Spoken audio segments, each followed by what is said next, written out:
Hello there and welcome to the third PSGL Race of Champions. My name is Jake Warrior and I'll be guiding you through the action here today from Suzuka. PSGL is a gaming league website that was set up 5 years ago and has had 8 seasons so far, now having 6 leagues on the site dedicated to Formula 1.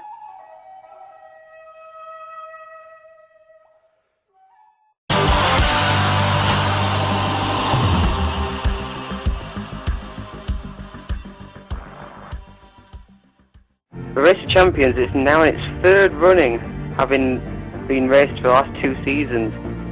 It was created by Stig, and in each time it has been the top 2 drivers from each league qualifying, with some wildcards also racing too. The track chosen this time around is the famous Suzuka circuit, which measures at 5.8 kilometers long, with a massive 17 corners, with famous ones such as the 2 Degners, Spoon Curve and the infamous 130R. 53 laps of this circuit will be done, with a lap record standing at 131.5. The previous winners from last season include Canyu, Invincilot, Big C and Travis Best, with Mezza and Washi also proving very handy around this track. The tyre options for this round will be the medium and hards, with the inters and wets, knowing this famous Suzuka weather could come in very, very handy. Now we'll look at the competing teams and drivers for this event.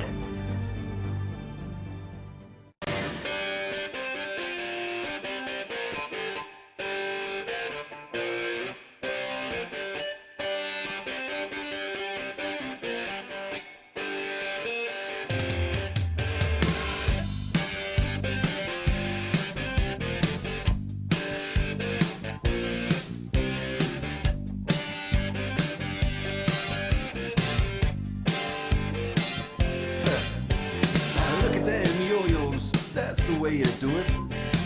You play the guitar on the MTV.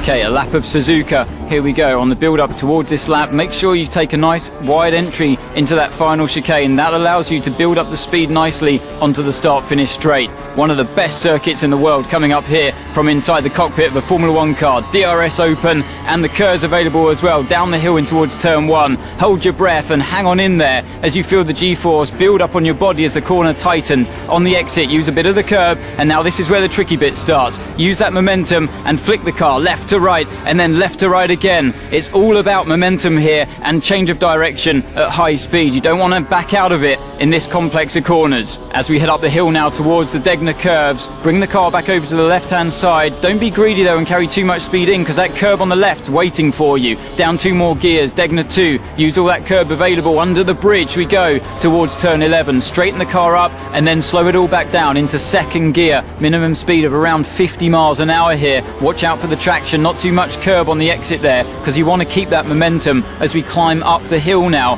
towards the Spoon Curve.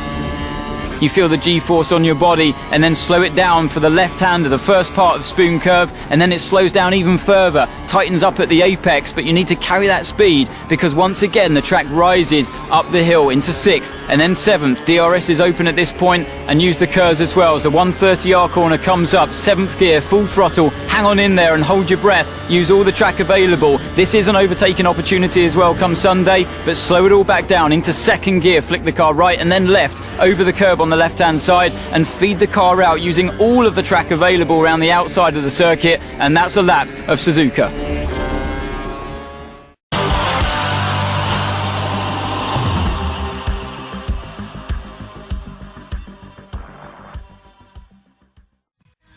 Here are the qualifying results then. Washi took pole for F4, the champion from F4 on 131.9, alongside him Bakers for F2. Aaron was also for F2, took 3rd ahead of Sonam in the other F4 car. Pione, the NSE champion, took 5th ahead of him. Behind him Murph, first of the wildcards. 4th row started off with F1 runner-up Grumps, alongside him with another wildcard in Con Reese. 9th place, Fraser, another of the wildcards. Behind him 10th, the NSE runner-up Jamie Boy. 11th, another wildcard, Kimi Iceman. Behind him, the F3 champion, Skate Pro. And bringing up the rear of the Grade F1 champion, Invincilat, with streamers Travis Best and Stig. Unfortunately, neither Red Neville, the reigning champion, or Rastamouse could race.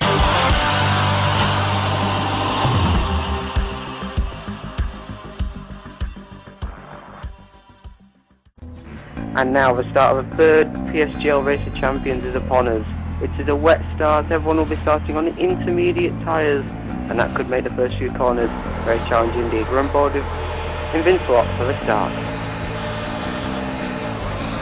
He's made a good start from the back there, straight away past Gate Pro, going down into the first corner. Let's see if everyone's managed to keep it clean. Looking backwards now from Washi. And it looks like Vegas has gone a bit wide. And Iran hit him, and there's a good cause carnage behind. We'll see it now very well from Gate Pro's view. In the corner, everyone taking it very gingerly. Yep, plenty of cars gone. That's a fourth India gone there. Caterham slowed down. Oh, bit of contact there between the Ferrari and the Red Bull. Sent the Ferrari skating off the road there. Gate Pro's taking advantage of it and got up to 8th position. We go through the third sector here. Nearing the end of it now. We're on board now with Bakers up front. Because of all that mayhem behind, him and Washi have got ahead, well ahead at the front. They're now in a 2-horse race for the lead. Baker's trying to take the optimum line out the corner to give him the best run on the start-finish straight. He's in his slipstream. He hasn't got DRS yet, and he won't have because of his wet conditions. And he's struggling to get alongside Washi here down to turn 1 and 2 and 2. He knows obviously there's a long way to go yet, and it is important to keep it on the road at this stage because they've got such a big advantage over the rest of the field. But it's important as anything not to make a mistake. You're going to have to wide line in there to the last corner of the first sector. And he's got alongside Washi here. He's on the grass, and that has cost him big time. And it's meant he's have to stay behind Washi for now. I'm sure there'll be other opportunities. He's just very threatening behind him. Before the hairpin. Now we're back with Baker's teammate Iran, also representing F2. He's currently up behind a Marussia. He's got a better exit, he's in the toe, and he's going to go down the outside into 130R. This could be very, very risky. It's Murph, who's alongside. And there's a bit of contact there. Sent Iran a bit wide, and Burnham said thank you very much and has taken that position off Iran. And has even tried to sit Murph, but that hasn't quite worked. But he's side by side, going on to the main straight. Murph has had a better exit and stays in 8th place behind Ian. Iran has a great view of the squabbling duo ahead. They go down into the turn 1. Murph's gone wide though, and so has Iran. Iran's followed him, and Burnham takes advantage of that, as does the Red Bull. Iran now down to P11. He's gone from bad to worse for him. Now on board with Jimmy Boy, up in P4.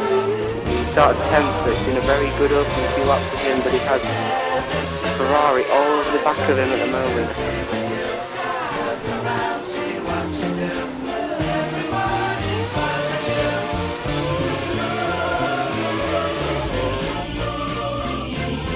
Now look forward from the Ferrari of the Grumpy. He's getting ever closer to the back of that Caterham. Even closer now as he's gone wide, and the Grumpy has taken P4. Highest placed F1 driver at the moment. The Junior Boy is not having any of that influence, soaring back down the outside, going to 130R. He looks to have got the move done just before. Gone a bit wide though, and Grumpy is taking that position straight back. That's not the greatest line into the final chicane. That's going to put Jim Boy right straight back on his back again. Without DRS though, it's going to be much harder to complete the overtake. Jim Boy's finding that out at the moment. Opting to stay behind at the moment for the time being. And that's the wise decision because Grumpy's gone straight on at turn 1 due to the lack of grip and it's fallen down the field. We now get to look back at the start of the Grand Prix. As you can see here, sort of a chain reaction started after the Force Indias collided. Burnham also got caught up in it, and that was Invincible who collided with Kimi Iceman at the start. He had to hand the position back anyway, so it was kind of handy. to him, but that's how it works out.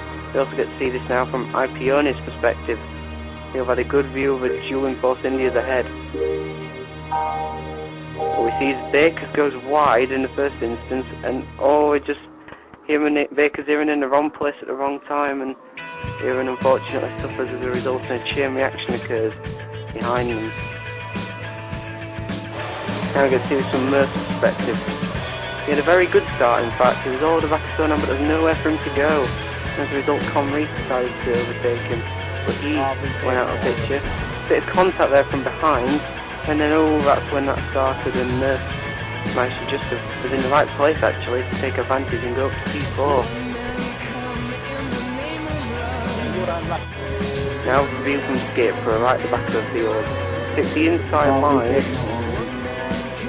which would have cost him if it had been further up the field, but yes, he manages to avoid the duel with the cars ahead of him to see that there was something good. And even when he's very lucky, in fact, not to avoid a huge collision with his import, he got caught up with the accident right at the start. Now we're back at the front, it's lap 5, just finishing lap 5, and Jim Boyd is right down the back after changing onto the option tyres. He's along, and he's up to P7 now. The other cars seize the moment and go for dry tyres. The track has definitely dried up since we were last with it. The action here. Steering back up to P5 after a good move there on the Ferrari. Mr. Grumpy then, he's got a good view of the battle ahead. I think it was very close to the head. Jim Boyd lost out the position there. Grumpy just staying behind for the time being, just seeing what will come of this. It's a Marussi over the head. Oh no! Grumpy has lost it, and has lost his front wing in fact. That's awful look. Just put the power down too early when on dry tyres on a still slightly down the track. It's got to be very careful, and fortunately for Grumpy, his car ran out of grip. He has managed to work his way up to P8 after what could have been a much worse start really. We're now on board with Alex and Vincent actually.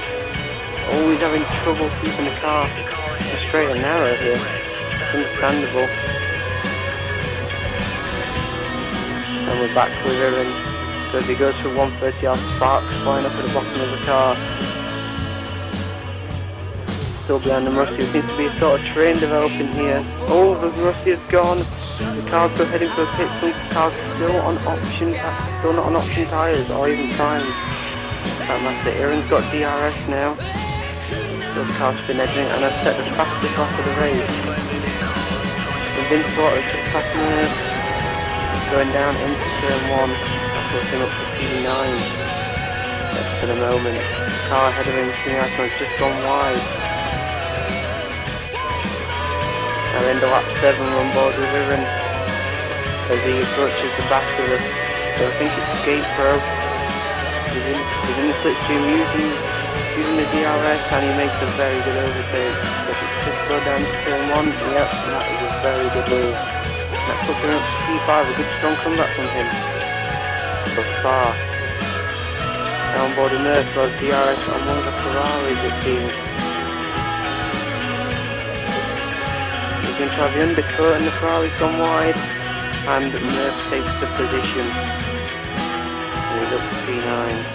Now back with the battle at the front, Bakers has got into the lead since we were last involved with the battle at the front. It's now Washington. Bakers has gone a bit wide, Washi had nowhere to go, but he will have DRS over the start finish line, and should be able to, if he's close enough, make a challenge for the lead.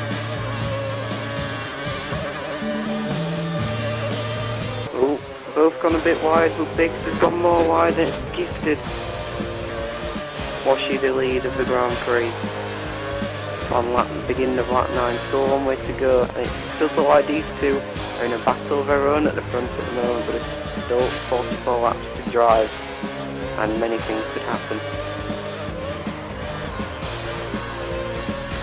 Really lovely to watch cars sweeping through his opening sector of the lap, and we now join Bakers. So he's back where he was at the beginning, looking at the back of that McLaren, hoping for a way through a mistake from Washi, but none so far from either driver.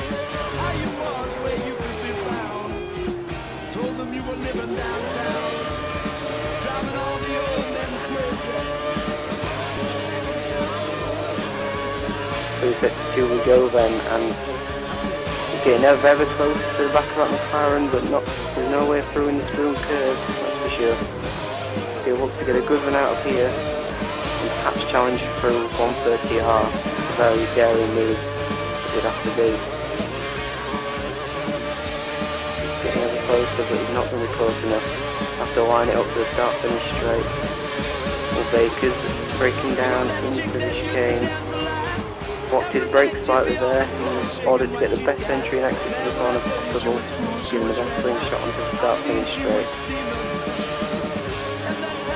We begin lap 10 here at Suzuka. Baker is still lodged behind Washi in this intense battle for the lead. Is there anything he can do? It looks like he might be playing the waiting game. He has still a long way to go in this race.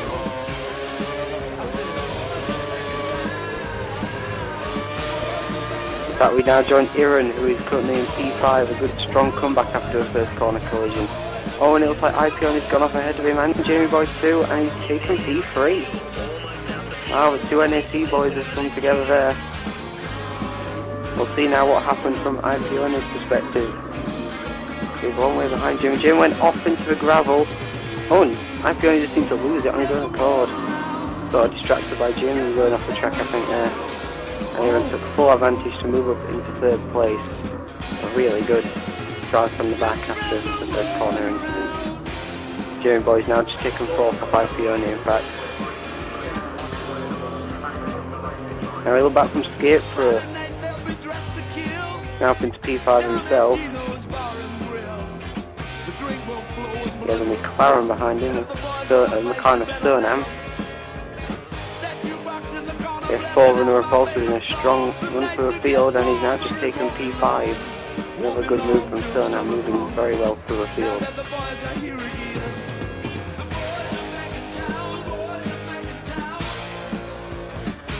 And now, we're on to lap 12, and Bakers is now into the lead ahead of Washi. It's now Washi's turn to look at the rear end of that Force India. Head down into the hairpin. Oh, Bakers has gone a bit deep into there, side by side on the way out.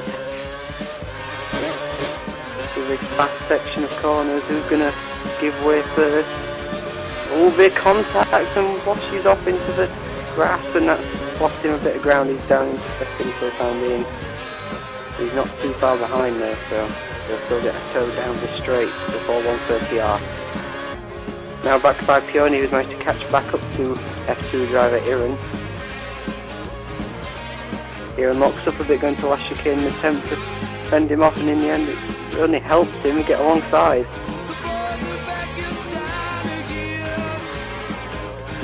We have DRS now, so hopefully should be reeling him in, but Iran has very low downforce settings, he's managing to pull clear. So there's no way through for Ipioni there. He's got very close, but he's got very close there through turn 2. Heading up now through the sector 1 S's.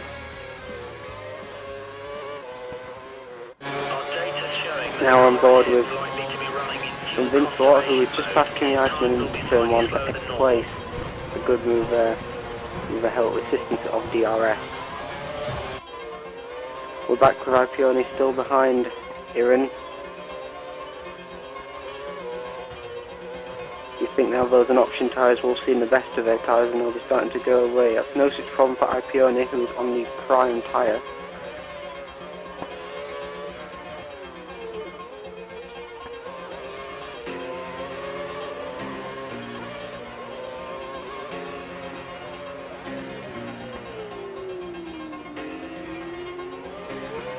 Looks like he's just waiting behind him, waiting for either a mistake or the help of DRS, so that could be difficult as we saw last lap with Iran's strong straight line speed.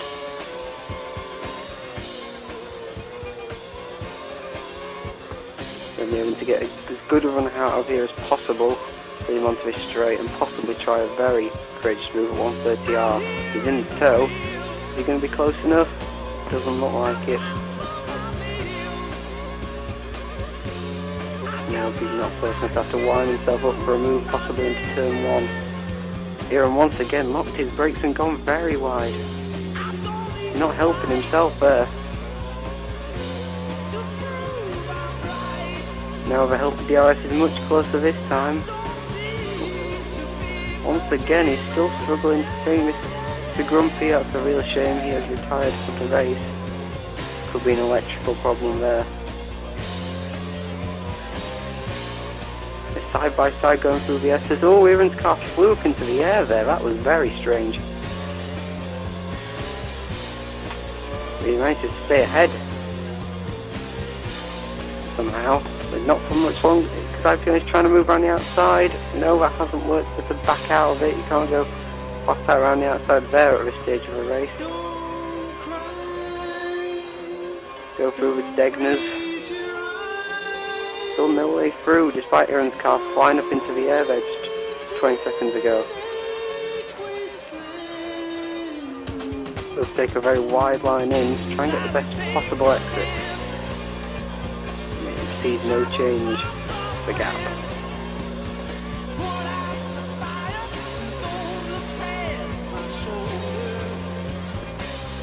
He's got very close there to the spoon curve, very close indeed. Oh, and it might just have affected him if anything. Not as close as he'd like to be, but he might just get enough of a toe to try and move into 130R. Oh no, there's no room for him. Aaron's placed his car beautifully there. Oh, and there might have been a bit of contact there. Aaron slides off the track. Keeps the position in all of this. F4 runner-up Sonam is now right up behind IPO and him. They've really cost themselves quite a bit of time then, those two dueling away. Sonam on the faster tyre, he will try and get past IPO and him. Be all part of his strategy. But they both seem to be stuck behind Aaron, who seems to be struggling at this stage of a Grand Prix.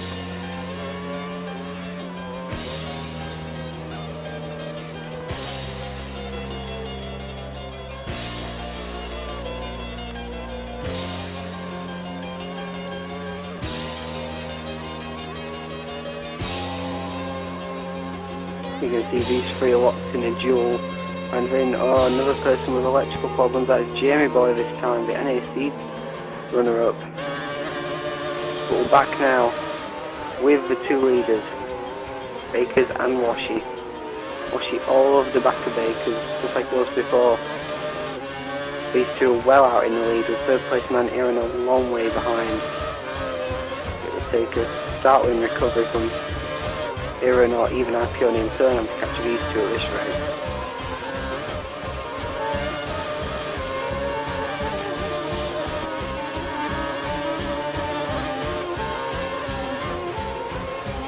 And that's a bit, well, Baker's there made an error into the gravel trap, and that's helped Washi go back into the lead.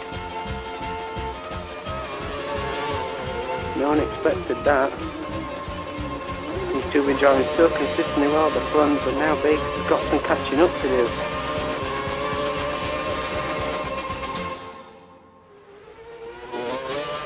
Now we join the battle again that's still raging behind for P3 between Aaron, Ipione and Sonam. Aaron and Ipione obviously champions of their respective leagues, F2 and NAC. Sonam only a runner-up, but a very worthy run at that. And he at the moment is looking the most threatening out of the three, with these two in front seem to be holding each other up if anything.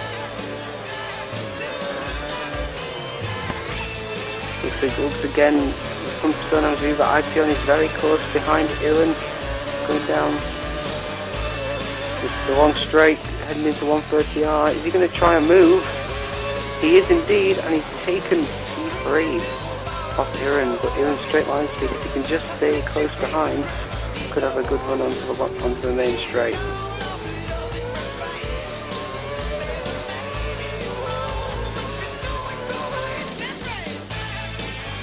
Does indeed have DRS. A good rear concern on also DRS, but isn't really close enough. Challenge. Ipone's gone a bit wide, and all that hard work he's done is going to come undone just on that one mistake. Now he's got to pass Aaron all over again, which is no mean feat as we've seen so far.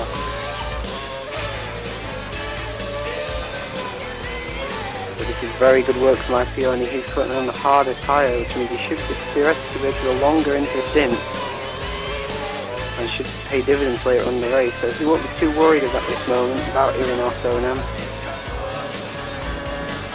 as they're on the quicker but less durable tyre. But even still, he's still alongside Irin going into the hairpin. They're side by side. Ooh, bit of contact. Ipione just squeezed his way through around the outside. That was a very, very courageous move there, and it paid off. But it's still very, very close. This move is far from over at the moment. Burnham seems to be taking a back seat and watching it all happen and hold in front of him. But if anything, he might be able to challenge Irin going down to 130R.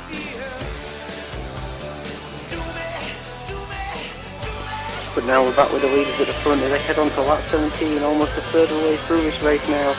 And Washi is retaking the lead. A good move around turn 1 there past Baker, giving each other plenty of room. It was still a very good move. It was so easy there to understeer into the car behind him and cause a crash. Washi has managed to pull out a slight advantage, but it isn't really enough. And Baker is still right there with him. And he's going to go for a better run out the corner. Oh, Washi had a bit of an oversteer moment, and Baker is back into the lead again. These two keep chopping and chewing the front. Now we're back with Irin. He's made his pit stop and he's up into P3 as he passes Invincible, who is struggling on his very, very worn hard tyres. He's yet to make his second stop of the race. And he's just dropped down to turn on as well. As we can see here, just went wide, just had no grip left. And then even when he went on the track, he just still had a grip from the tyres, he just lost the rear end once again.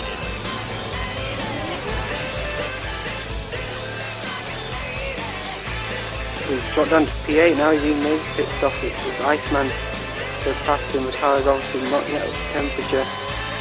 But he's got a good run on Iceman, so he might be able to get him back going into 130R. On the outside, this will be one hell of a move, and that is exactly what it is.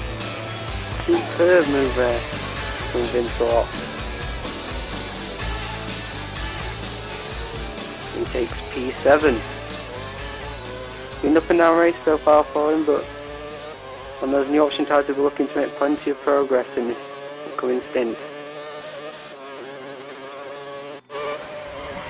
Now we're back with NAC champion Ipione on lap 29. Unfortunately, the bad news for the battle at the front is Washi has retired with an electrical problem, the third casualty from this race. And that means Baker is a long way out in front. So it does mean we've got a superb battle going on for second between F2 champion Irin and NAC champion Ipione. This has been going on now for at least 10-15 laps, and Ipione's just taken second off him, and despite dipping his wheel on the gravel, but he's done it again, and Irin's back in front. Well, he had that position there for a second, but just ran a little bit too wide, and that's cost him.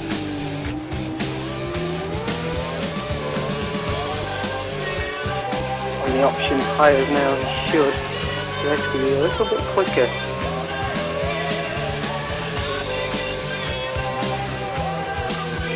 His brakes into smooth curve now.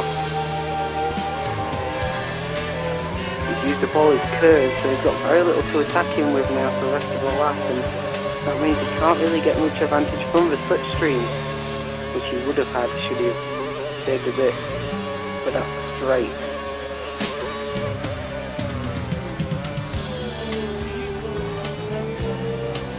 He'll get the RS, and he's had a better exit, I'd say, than Irin. He's going to use his curves where he's using it on the main straight. It still isn't enough. That is amazing. You'd think using half his curves, well, I'd say quarter of his curves are, and with the RS assistance in the slipstream, that he'd go straight past Irin, but it just isn't happening. like he might have to rely on an error mistake to get past him and would be out of range of their straight line speed, which seems to be very, very good. You can see through the twisties, the 5P only seems to have a slight advantage. He combos over the back of that Force India. He goes down the outside. No, he's gone too far, and he's gone into the gravel trap, and that's lost him complete. Lost him a few seconds. That's really unfortunate. You can see here from his perspective, he's all over the back of him. He really has to find a way through. Just runs out of road in the end. Desperately trying to find a way through. But as you can see, he's caught straight back up to him just a lap after that. He's all over the back of here and once more. But is there any way past this Force India?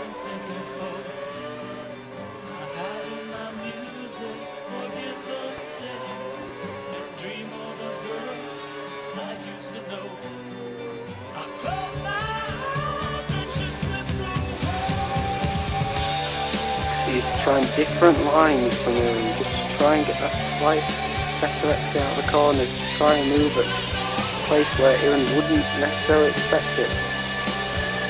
He's close enough to try and do a hairpin. He might think twice after the last time. Gone for the outside line again, gone for a better exit. I've given a slightly better exit, but there isn't really much of a run down to the spoon curves from here.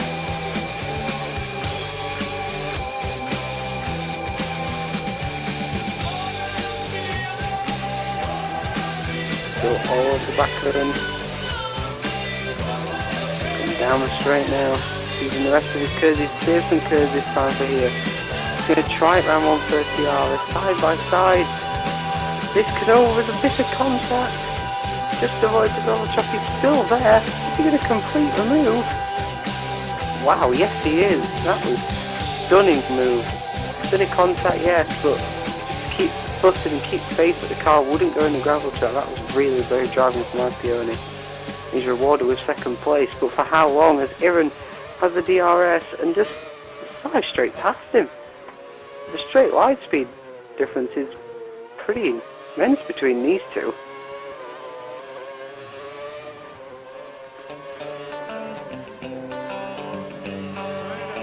It seems like Alpione will need to build a decent advantage before the start-finish straight before he can actually complete the move on Aaron. Because if Aaron's straight line speed is anywhere near him on the straight line start-finish straight, he'll go straight past him.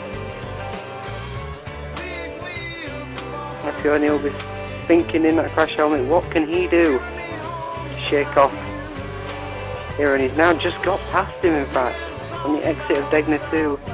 Heading into the hairpin, gone a bit wide, but that's giving him a decent exit. He's hoping now to build that lead before DRS range. He's even using the curves to assist him with that. Now we're on board with one of the wild cards. It's Murphy. He's done a great driver from 6th, but for how long has Vince Watt continued his charge? Oh, there's a bit of contact. There's a bit of contact. They've both gone off the track. Murphy back up into 6th.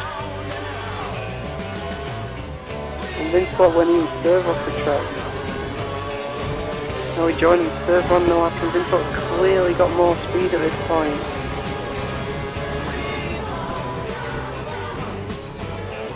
He's taking him into the spoon curve. That was a good move. Murph offered very little resistance, probably realises that he isn't as quick. Now, on board by Pione. He's 16 seconds behind Bakers. But he's overtaking him going as Bakers has pitted. But he hasn't lasted long because Pione went straight off after that.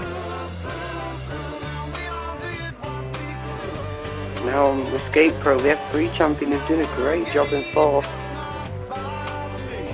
But for how long, we wonder. Not very long at all, as Sunam takes that position off him. Obviously on pressure tyres. Escape Pro down to 5th is still doing an excellent job. He's had a very starting at the back, he's done very well to climb through the field, get fifth, and it looks to have been a very clean and consistent race in the HRP driver.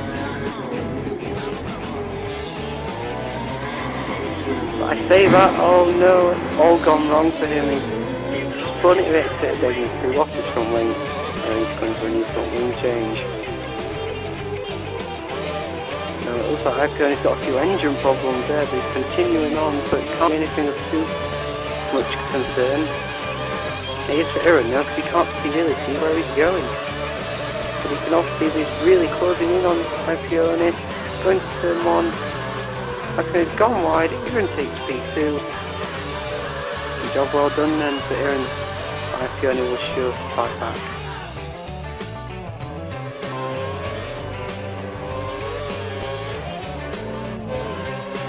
Down to lap 51, just 3 laps to go. Ipione right in Aaron's slipstream. What can he do about it? Not a lot, it seems. For the time being, he's the only one it seems who can prevent S2 with getting a 1-2 finish here. And so that'll be still a big motivation for him to try and stop that from happening.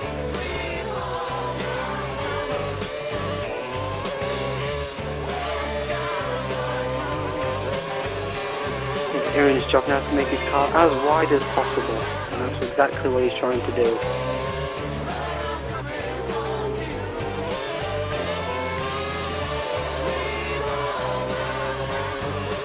He's run down into the hairpin. Aaron stays in front for the time being. As you can see, Ipione is right up behind him. Any mistakes from Aaron, and he'll have lost second place.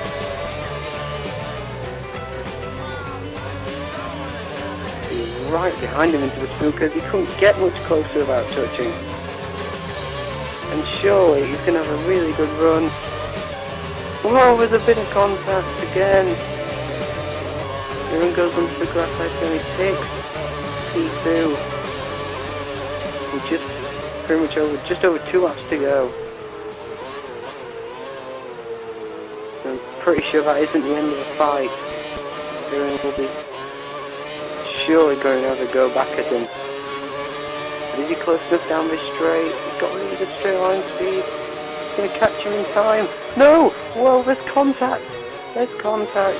Aaron's off into the gravel. He recovers, but that's a lot of time lost, and you've got to think now that he'll have to settle for third. Now back to skate pro, he has a new front wing, has option tyres, and he's going to try and make his way past Kimi Iceman, one of the wild cards, and put himself up into 6th place. And he has done. Kimi Iceman obviously struggling for grip on worn tyres. But now, this is the big story. We are on board with Bakers, the F2 runner-up, but it doesn't look like he's going to be a runner-up today. Unless he makes a mistake on this last lap, he has a comfortable advantage over Ipione. And we're just coming to the hairpin now.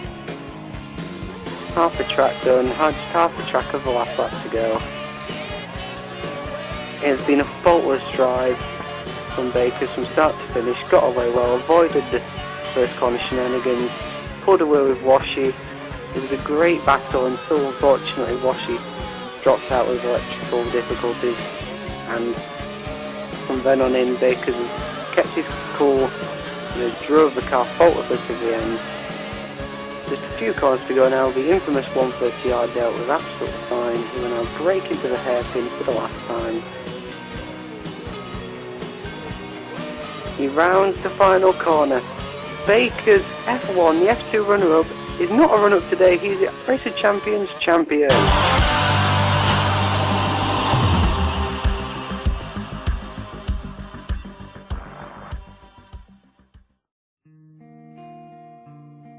And now the race results. Baker's F1 takes the win. Ipione, the NAC champion, takes second. Aaron for F2 takes third. Sonama brilliantly covers fourth. Vince Watt takes fifth up from the back of the grid. Skate Pro also up from the back of the grid takes sixth for F3.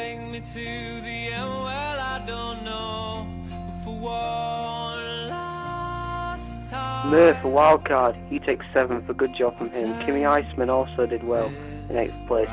Razor and Con Reese for the wildcards to take 9th and 10th. And unfortunately DNS were Washy for F4, Jimmy Boy for NAC, and finally Mr. Grumpy for F1. Big thank you to Travis Best and the Stig who provided the cameras.